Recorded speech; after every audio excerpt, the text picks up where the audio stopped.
Student, भिखारी और सन्यासी की कोई इज्जत होती नहीं।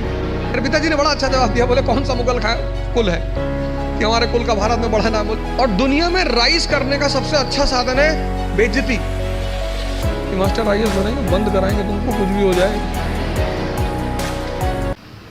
कई चीजें हैं जो मैं हर सेमिनार में रिपीट करता हूं, उसमें से एक ये है कि स्टूडेंट, भिखारी और सन्यासी की कोई इज्जत होती नहीं। कि तुम लोग जो अपनी इज्जत बचाने की कोशिश करते हो,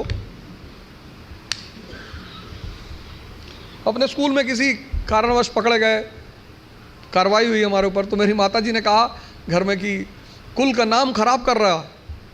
तो मेरे पिताजी ने बड़ा अच्छा जवाब दिया, बोले कौन सा मुगल कुल है कि हमारे कुल का भारत में बड़ा नाम। बोले कोई बात नहीं बेटा, जाओ, तुम हो गई गलती तो कोई बात नहीं।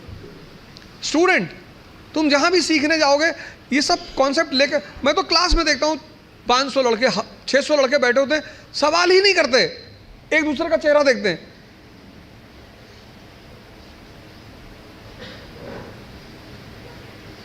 जब तुमको तुम्हारी एजुकेशन इतनी हिम्मत नहीं दे पाई कि तुम भीड़ में खड़े होकर प्रश्न कर सको, तो वो एजुकेशन तुम्हारी जिंदगी को कैसे बदल सकती है?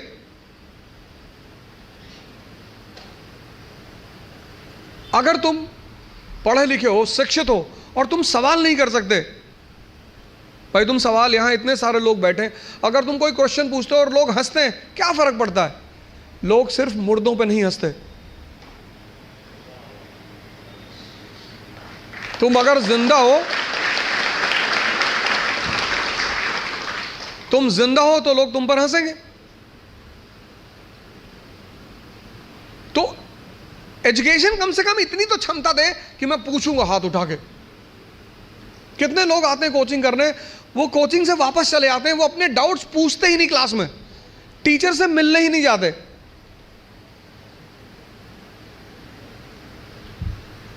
और दुनिया में राइज करने का सबसे अच्छा साधन है बेइज्जती। जो तुम मोटिवेशन ढूंढते हो ना, वो इसीलिए ढूंढते हो क्योंकि तुम्हारी बेइज्जती नहीं होती। जिसकी बेइज्जती होने लगेगी ना, उसके अंदर आग लग जाएगी कि तुमको दिखाएंगे अब।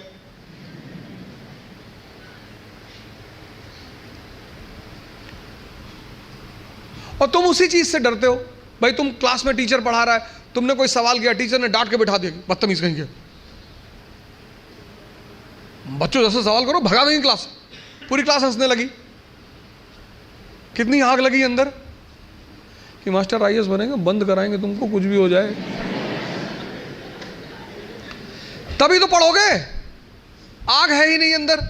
ऊपर से मोबाइल, यूट्यूब, फेसबुक, ट्विटर,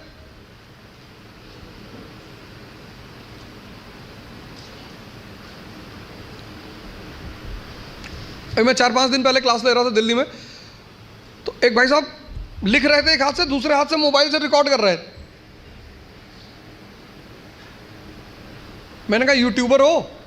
पकड़ लिया, वो कोने में उन्होंने रखा तो पकड़ में आ गया। मैंने कहा वैसे ही यार इतने लोग पीछे पड़े हैं,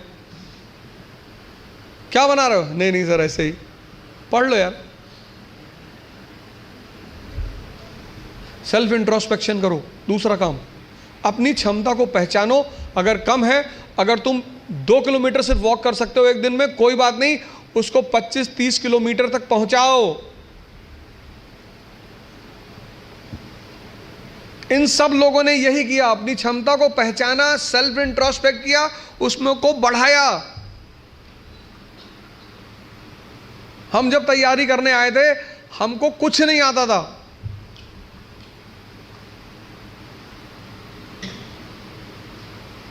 ऐसा नहीं कि तुम्हें ही, तुम्हारे साथ ये सब चीजें हो रही हैं।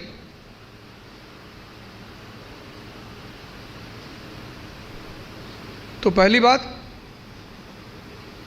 पहला काम क्या करना है? एग्जामिनेशन पैटर्न को समझना है। दूसरा काम क्या करना है? Self introspection.